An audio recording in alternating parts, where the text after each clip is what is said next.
నువ్వే మంచి shrewd business man. అవును. అంటే ఏ సీజన్లో ఏమేమి అమ్మాలి. మనకి సీజన్ పండగ వచ్చింది కాబట్టి కంపల్సరీ సీజన్ ఉందన్నమాట. ఇప్పుడు జిఎస్టీ వచ్చింది కదా, దీనివల్ల లాభం ఏంటి?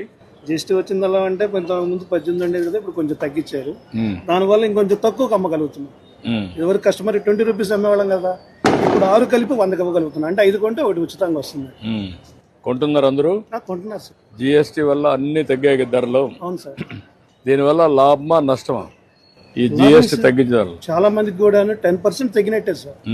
ప్రతి ఐటమ్ ఇప్పుడు నిత్యావసర వసూలు 100కి 5 రూపాయలు తగ్గినట్టేగా.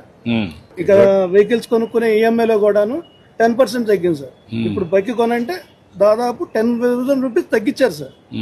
హెల్త్ ఇన్సూరెన్స్ తగ్గింది, లైఫ్ ఇన్సూరెన్స్ తగ్గింది. ఇది వరకు 100కి 18 రూపాయలు 12 రూపాయలు ఉండేది పడా, ఇప్పుడు అది కూడా తీసేశారు 0.